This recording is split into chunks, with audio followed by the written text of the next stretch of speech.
պահ մեր աչքերը փակել ինչա կատարում քաղաքական process-ներից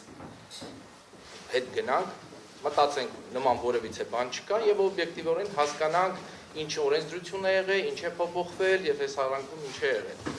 Դրա համար ինչ ենք արել։ Մինչեւ օրենքի փոփոխությունը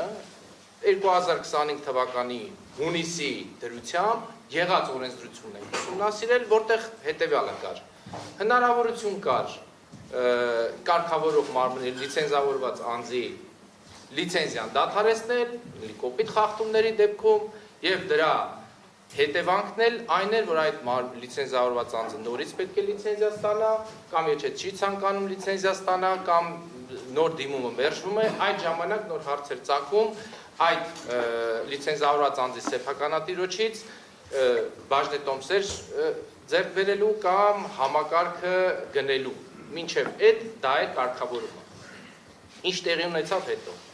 2025 թվականի հունիսի 18-ին Հանրապետության վարչապետը հայտարարեց, որ ժամանակը եկել է հեծի պետականացում իրականացնելու համար։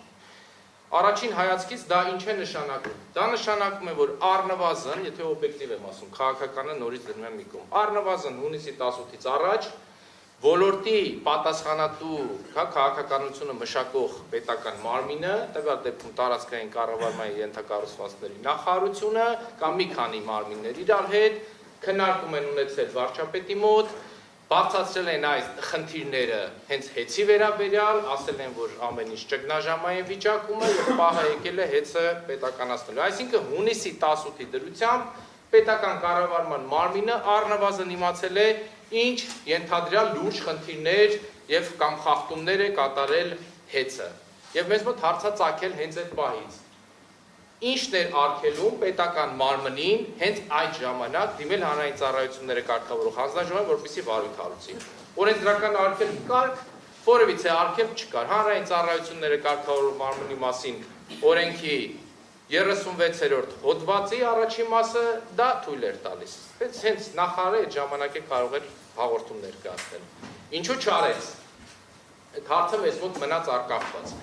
Մինչև այն պահը, երբ որ քաղաքացիական պայմանագիր կուսակցությունը ներկայացրեց օրենքի նախագիծ ազգային ժողովի քննարկման։ Օրենքի նախագծի բովանդակությունից մեզ համար ինչ-որ բաներ պարզ դարձավ։ Նախ, ինչ էր փոխվում։ Քաղաքացիական պայմանագիր կուսակցությունը առաջարկում էր միջազգային փորձը վերլուծելով առաջարկում էր հետևյալը, որ եթե կա ճգնաժամային իրավիճակ էլեկտրոէներգիա բաշխող կամ այդ տեսակի ընկերություններում, որպեսզի հնարավորություն ունենա կառավարությունը արագ արձագանքելու եւ ժամանակավոր կառավարիչ նշանակելու։ Երբ որ ուսումնասիրում ենք այս օրենքի նախագիծը, նախ տեսնում ենք հիմնավորումը, հիմնավորման մեջ ինչն է շատ հետաքրքիր, ինչ է նշված։ Նշված է, որ այս օրենքի նախագիծը չի բխում, որևիցե կապ չունի կառավարության 2021-26 թվականների ծրագրի հետ, Հայաստանի վերափոխման ռազմավարության 2050 ծրագրի հետ, կոռուպցիայի դեմ պայքարի եւ դրանից բխող միջոցառումների ծրագրի հետ, այսինքն քաղաքացիական պայմանագիր կուսակցությունը իր այս օրենքը ներկայացրել է կառավարության ծրագրից լրիվ անկախ։ Դա ինչ է նշանակում։ Ինձ կարա դա հուշի հետևյալը, որ կառավարությունը առնվազն 2021 թվականից երբ որ գործել է, որևիցե խնդիր երբևիցե չի տեսել, նման անհրաժեշտություն չի տեսել արագ արձագանքելու ճգնաժամային իրավիճակներին, որտեղ վստահ է եղել, որ եթե ինչ-որ մի բան լինի, առանց օրենսդրական փոփոխությունների նման խնդիր հանգիստ կլուծեն։ Բայց արի ուտես, որ քաղաքացիական պայմանագիր խմբակցությունը խնդիր է տեսել։ Այստեղ մեզ մոտ այլ հարց առաջացավ։ Իսկ ինչի կառավարության կողմից հետագայում այս օրենքի նախագիծը չմշակվեց, սահմանված կարգով չդրվեց հանրային քննարկման, շահագրգիռ բոլոր մարմինների հետ չքննարկվեց, այդ թվում նաև հեծի հետ, այլ արագ օրենքի նախագիծ գնաց։ Միակ պատասխանը հետևյալն է, որպեսզի օրենքը շատ արագ լուծվի, որովհետև հակառակ պարագայում օրեր էին, բավականին երկար, երևի ամսից ավել ժամկետ էր գնալու, 15 օր հանրային քննարկման համար, բոլոր պետական կառավարման մարմինների հետ քննարկում, առնվազն վստահ եմ, որ Արտադրության նախարարության իրավական փորձաքննության, եթե այս նախագիծը գնար, սահմանադրականության լուրջ խնդիրներ են լինելու, առնվազն բացասական մարդու վիճակը ծանրացնող դրույթներին հետադարձ ուժ տալու համար, բայց այդ ամեն ինչը արագ շրջանցելու համար որոշվել էր, որ պետքա ազգային ժողովի падգամավորների նախաձեռնությամբ այս նախագիծը դրվի քննարկման մեջ։ Ինչ ենք տեսնում հիմնավորման մեջ։ Ես ասացի, հիմնավորման հիմնական նպատակը ճգնաժամային դեպքերում արագ արձագանքել է, կառավարիչ նշանակելն է, բայց նախագծում կար եւս մի, այսպես ասած, թաքնված դրույթ, որի մասին հիմնավորման մեջ որևիցե բառ չենք տեսնել։ Դա լիցենզիայի դադարման նոր հետևանքներն էին։ Եթե նախկինում լիցենզիա դադարած տնտեսվարողը կարող էր դիմել նոր լիցենզիա ստանալ, եթե չցանկանար կամ դիմումը մերժվեր, նոր էր առաջանում նրանից ընկերությունը վերցնելու կամ ընկերությունը օտարելու հարց սեփականատիրոջից։ Հիմա փոխել են այդ դրույթը, ասել են, երբ որ լիցենզիան դադարեցնում ենք, այդ դեպքում միակ հետևանքը այն է, որ դրանից հետո 3 ամսվա ընթացքում կառավարության հետ համաձայնությամբ պետքա սեփականատերը հեծի կամ այդ ժամանակով լիցենզավորված այլ անձի օտարի ընկերությունը կամ եթե չօտարեց կառավարությունը վերցնի այս ընկերությունը ձեռք բերի հանրային գերակա որպես շահով։ Այստեղ արդեն մեր այս հարցերը փակվեցին։ Միանգամից պարզ դարձավ, որ այս ամեն ինչի հիմնական նպատակը դա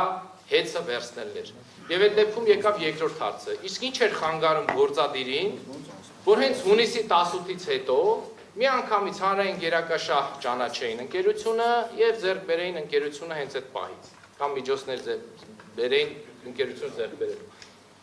Ինչն էր խանգարում։ Ստեղ բացի քաղաքականից ես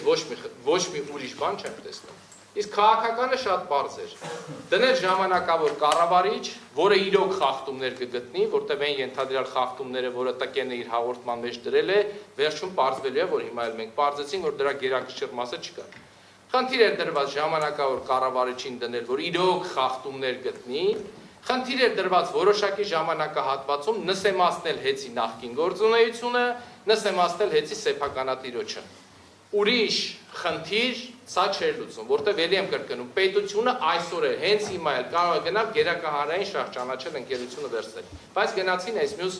ճանապարհով։ Հիմա գանք էլի սկսենք օբյեկտիվ մտածել։ Լավ, եթե դուք այդ բոլոր խնդիրները գիտեիք, ինչու էիք սպասում օրենսդրական փոփոխություններին եւ նույն տկեն նախարար չէիք դիմում մինչեւ ՏՑԿ-ին։ Մի բաց պատճառով,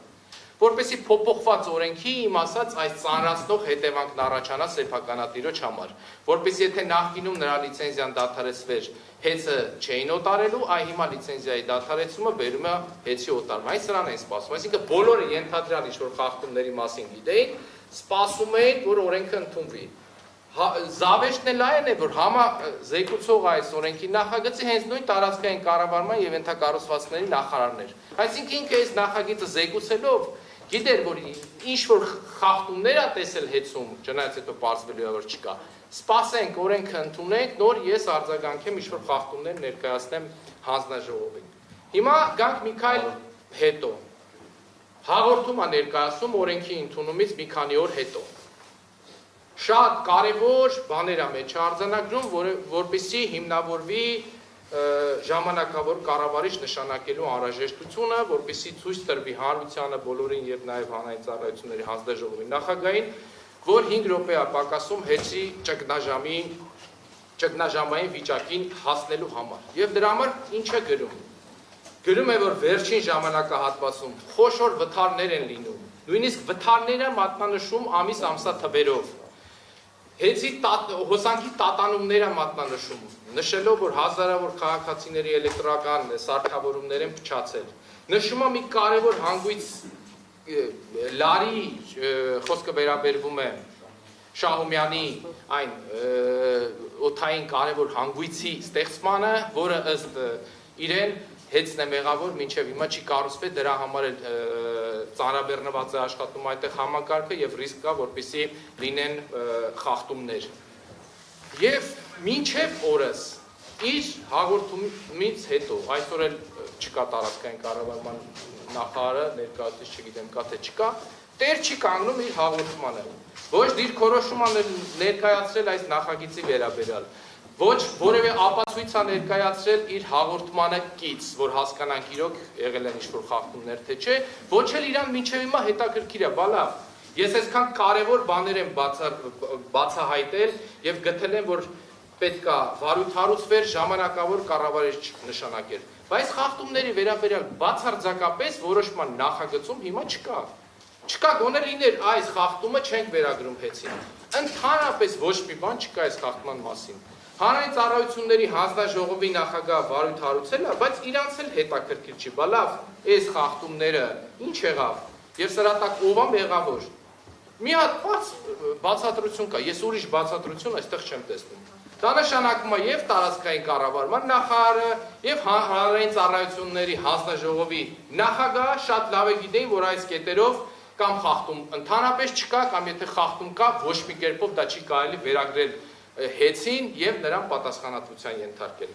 Սա է մեր այսօրվա իրավիճակը։ Իսկ ժամանակավոր կառավարիչ նշանակելն է, փաստորեն մեր ասածն է հիմնավորվում նրա համար էր, որ գոնե այս 3-4 ամիսների ընթացքում ինչ-որ մի փորձ կատարվի, ինչ-որ այլ խախտում դրվի, ինչ-որ կերպով հիմնավորելով, որ հեծին պետք է պատասխանատվության ենթարկել, դադարեցնել լիցենզիան, որպեսզի սեփականատիրոջից զրկել նրա իրավունքը։